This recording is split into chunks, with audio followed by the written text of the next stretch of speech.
Doctor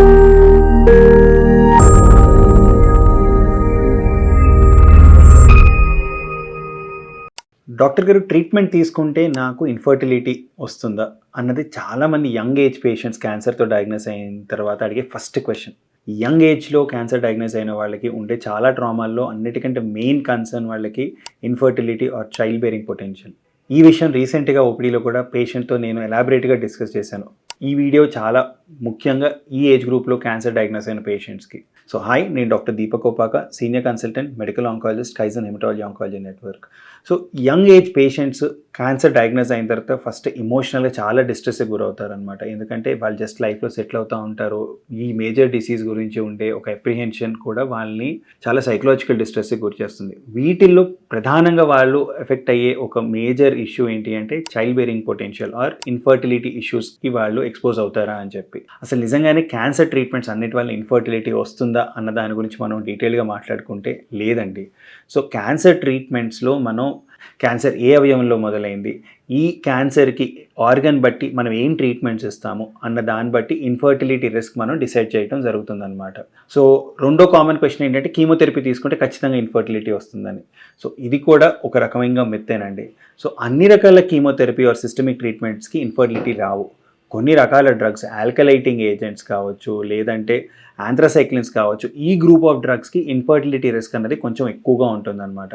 so ఆ risk మనం తగ్గించుకోవడానికి ఏం చేస్తామంటే ప్రివెంటివ్గా కొన్ని స్టెప్స్ తీసుకుంటాం జరుగుతుందన్నమాట. ఈ ట్రీట్మెంట్ ఇచ్చే ముందే ఏం చేస్తామంటే పేషెంట్స్కి, మేల్ పేషెంట్స్ అనుకోండి, స్పర్మ్ బ్యాంకింగ్ అన్నది మనం ముందే ఇనిషియేట్ చేస్తాం. ఫీమేల్ పేషెంట్స్లో ఎంబ్రియో ప్రిజర్వేషన్ కావచ్చు, మ్యారేజ్ అయిన వాళ్ళలో, మ్యారేజ్ కాని వాళ్ళలో ఊసైట్ ఆర్ ఓవేరియన్ ప్రిజర్వేషన్, ఇలాంటి కొన్ని స్టెప్స్ ద్వారా మనం ఆ ఆర్గన్కి కీమోథెరపీ ఎక్స్పోజర్ కాకముందే మనం వాటిని ముందు జాగ్రత్తగానే ప్రిజర్వ్ చేసుకుంటాం వల్ల, మనం ముందే ఈ జాగ్రత్తలు తీసుకుంటాం వల్ల ఫ్యూచర్లో ఇన్ఫర్టిలిటీ ట్రీట్మెంట్స్ తీసుకుంటే కరెక్ట్గా ట్రీట్మెంట్ చేసిన వాళ్ళలో మనం కన్సీవ్ అయిన వాళ్ళు కూడా చాలా మందిని చూడటం జరుగుతుందన్నమాట.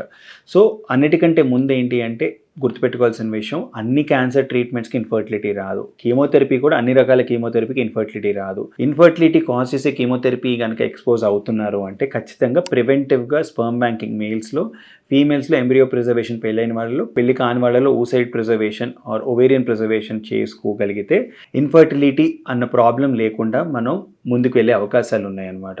సో ఖచ్చితంగా ఈ జాగ్రత్తలు తీసుకుంటే ఇన్ఫర్టిలిటీని ఓవర్కమ్ చేసే అవకాశాలు ఉంటాయి. Oocyte preservation or ovarian preservation వీల్ కాని పేషెంట్స్లో ఓవేరియన్ సప్రెషన్ అని ఒక ట్రీట్మెంట్ ద్వారా మనం ఓవరీస్ని, సో కీమోథెరపీ ఏం చేస్తుంది అంటే ఏవైతే ఓవం ఉంటాయో ఓవరీస్ లోపల అవి ప్రొలిఫరేట్ అవుతున్న వాటిని ఎఫెక్ట్ చేసి ఆ ఓవేరియన్ రిజర్వ్ని తగ్గిస్తుంది అనమాట. అది ప్రిజర్వ్ చేయడానికి ఏంటి అంటే ఓవేరియన్ ఫంక్షన్ సప్రెషన్, అంటే ఓవరీస్లో ఈ ఓవం ప్రొడ్యూస్ కాకుండా హార్మోన్స్ని మనం స్టాగ్నేట్ చేస్తాం అనమాట.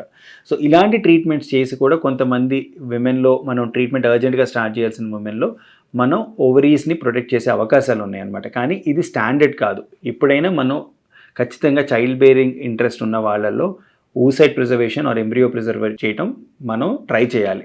లేని సందర్భాల్లో ట్రీట్మెంట్ వెంటనే చేయాలి అనుకున్న సందర్భాల్లో మాత్రం ఈ ఓవేరియన్ ఫంక్షన్ సపరేషన్ ట్రై చేసే అవకాశాలు ఉన్నాయన్నమాట.